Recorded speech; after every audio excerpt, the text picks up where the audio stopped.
Magandang hapon po sa inyong lahat. Unang-una po, maraming salamat po kay Cap Solomon Humorok po ng chairman ng Tansa Uno. Maraming salamat po sa paintulot para mangyari yung interview na to. Si Cap po. Ay po. Yun, magandang hapon po, Cap. Magandang hapon.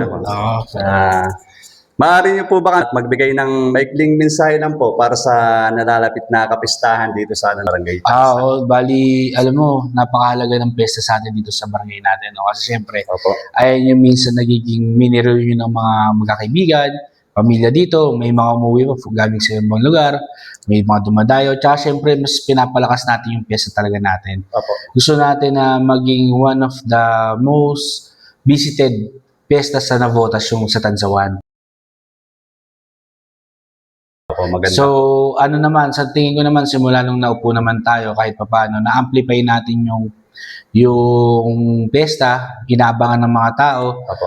Even ngayon taon, may mga certain na bawal dahil syempre may mga bagong existing law na pinahigpit.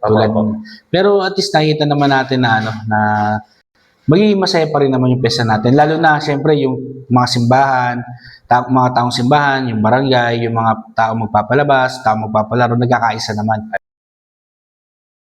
Ayun ang pinaka-importante sa lahat na ang isa lang ang gusto natin lahat, maging masaya at syempre spiritually, maalala ng mga tao na ginaganap natin yung pesta natin para sa mahal na pong Santa Cruz. Yun naman po yung mga importante doon. Magsaya po yung mga tao, yung komunidad ng Tansa.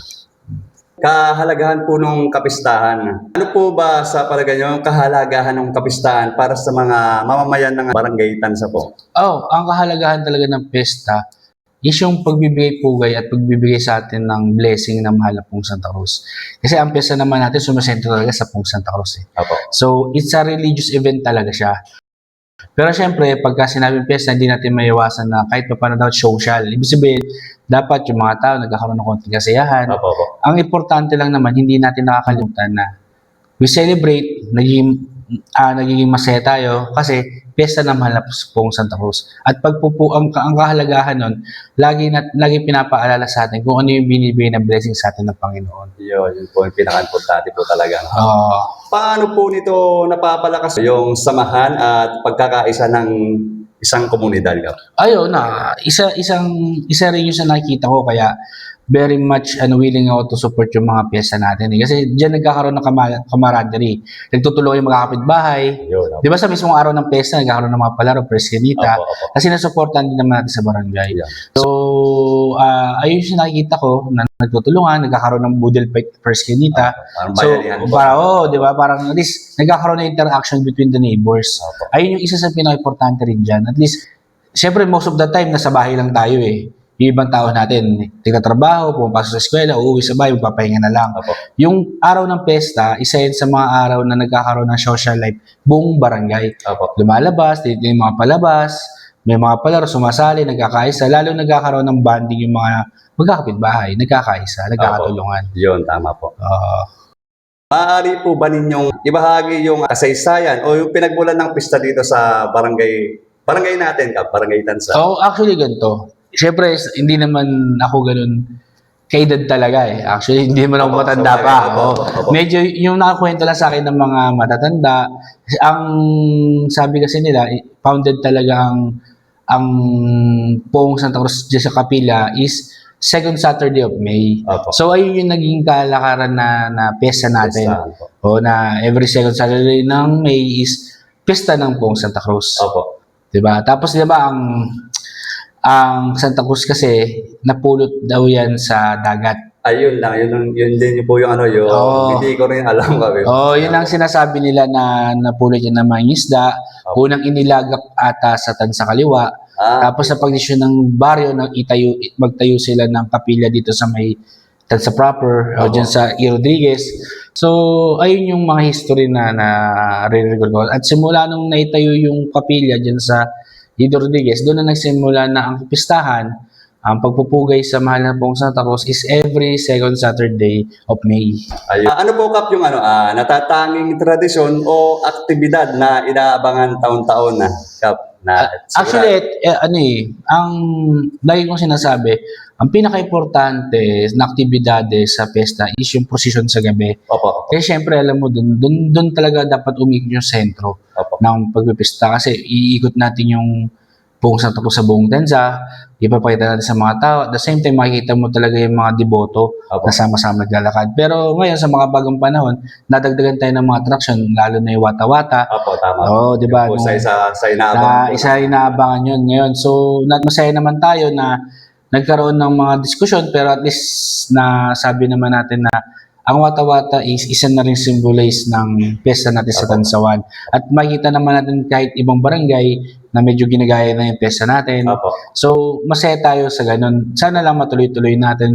Masaya ako sa kapilya, lalo sa mga sa kasama nating taong simbahan na sinusuportahan din nila yun. Opo. Actually, yung 2025 lang naman na ang barangay ang humawak ng wata-wata. Pero the rest, simula nung sinimulan yan ng Kumpradya, alam mo, Kumpradya nag-start Opo, talaga yan simbahan, sila. gawaing simbahan. Oo. talaga, opo. So, sinusuportahan naman natin yung sa Opo. yung 2025 lang naman nag-handle yung barangay. Pero still, ngayong taon sila uli yung hahawak ng ating wata-wata. Okay. Kaya hindi na, sa tingin ko, hindi na mawawala yun kasi isa na rin yun isa na rin yun sa symbolize ng pesta natin eh. At Opo. tulad din ng sinabi ko kanina, integrate naman natin yun na ang Pong Santa Cruz nakuha siya sa dagat, Opo. tubig. Sa tubig po. So yung pagbabasa natin ng tubig, pwede natin i-symbolize, i-connect na kaya may tubig sa pesta ng Pong Santa Cruz kasi yung Pong Santa Cruz nakuha siya sa Yun tubig. nga po, parang naging connect po siya. Oo, no? di ba? Parang ganun ang Masaya at the same time, may spiritual rin. Binibigyan din natin ng Spiritual spiritual, meaning talaga po. spiritual meaning. Oo, tama. Sige po. Paano po naghahanda yung inyong pamunuan para sa isang maayos at ligtas na pagdiriwang ng kapistahan? Oo. Bali, ako kasi simula nang umupo ako, gusto ko coordinated sa lahat para Yun wala tayong naman po. nasagasaan. Nakikipag-usap tayo sa simbahan, nakikipag-usap tayo sa mga tao. At least ma-check ko rin kung ano yung mga palabas, ano yung mga gagawin. Kasi lagi kong sinasabi, dapat sa kapistahan natin, iisa lang schedule natin. Opo po. Hindi ba porket palabas ng NGO or people organization, bukod na sila. Activity ng barangay, bukod na sila. Activity ng simbahan, bukod na sila. Dapat Unit. integrated magkakasama. Okay po. Diba? Even iba-iba humahawak, still dapat may schedule tayo para nakokontrol din natin syempre peace and order. Opo. Kasi syempre sa pesta alam natin medyo, lalo pag may dayo, hindi natin nakokontrol, medyo nagkakagulo. Pero kung lahat nagkakaroon ng coordination, madali natin ma-implement yung gulo eh. Opo. At in fairness naman sa mga nakarang pesta natin, may mga naging gulo. Pero minor lang. Minor, Hindi minor. naman siya malaki biglaan. Nare-resolve. Nare-resolve naman na agad. At kami naman dito sa barangay, willing ako magpakulong eh, kung talagang manggulo eh. Opo po. Kasi hindi naman ako natatakot na may magalit sa akin. Ang gusto ko lang, maging maayos yung kapistahan Opo. natin. Sa maintindihan naman nila yun kung kaya ginawa yun para siyempre, para sa kaligtasan din. Tama, oo, tama. Ito po yung mga hinihintay ng mga taga-Tansano. Ano po yung mga pangunahing programa o highlights na dapat abangan ng mga residente sa at bisita po sa mga At least ngayong taon na to, nabawasan tayo ng konti aktibidades. Okay. Kasi alam naman natin yung nilabas ng DLG memorandum na bawal uminom sa kalsada. Di ba dati every Friday night meron tayong variety show na may naginuman. Kahit wala na muna yon. Siguro ang pinakaabangan natin, kami sa barangay, naglaan kami ng mga budel pet sa may First Street na may hawak. Adelpa, Champaka, Chongkang, Kaliwa. Kasi ayun yung mga lugar dito sa atin na hindi gano'n dama yung peste. Opo. So, inilalawak lang namin para maramdaman yung kapistahan natin dito. At sa Monday, meron tayong... Motorcade po ba? Hindi. Meron tayong Grand Parade. Kaso okay. ang problema, sira yung kalsada pa. Opo. Madadaanan pa yan ng Huwebes. So, hindi na body matuloy. Baka hindi na. Martes, meron tayong Budel Fight sa Champaka. Opo. Meron tayong Budel Fight na Merkules sa Kaliwa. Huwebes sa Adelpa. Friday sa Chongkang. Opo. Ayun yung mga Budel Fight natin. Pero syempre, ang highlights talaga natin dito yung Sabado, yung mismong araw ng Yung piyesta. mismong kapistahan. May mga palabas sa gabi, tulad ng yung Champaka, magpapalabas sila ng Miss Gay ata. Opo. Tapos, meron din ng Friday na yung parang Battle of yung mga Banda. drum and lyre. Okay. Parang gano'n ata Opo. sila. Mga barada na Mga marching band na. mga gano'n. Mayroon sila dyan sa Adel pa rin. Tapos sa Sabado ng umaga may wata-wata tayo. Ayun, Yung inaabangan talaga ng mga Opo, tao. opo. Nahahawakan ng kumpradya. Opo. Yung mga taong simbahan naman sila, alam na nila yun. Opo. So, hahawakan nila yun. Tapos, yung sa tanghali, nag-i-initiate kami na sa tanghali magkaroon tayo ng boodle fight dito Yun. sa kahabaan ng A. Rodriguez.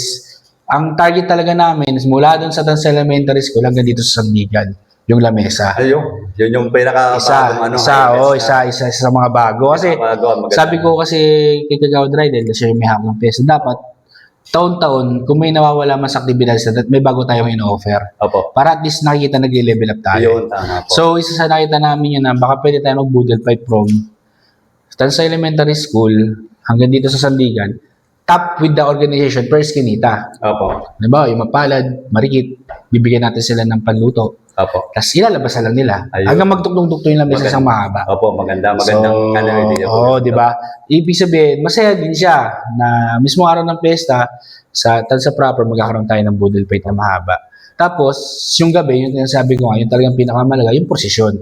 Yung prosesyon ng mahal na pong Santa Cruz na dapat hinala ko din ng mga tao. Opo. Pero yun talaga yung mga highlights natin na gagawin natin itong pesta. Sige po, okay po. Habangan po natin yan, Kap.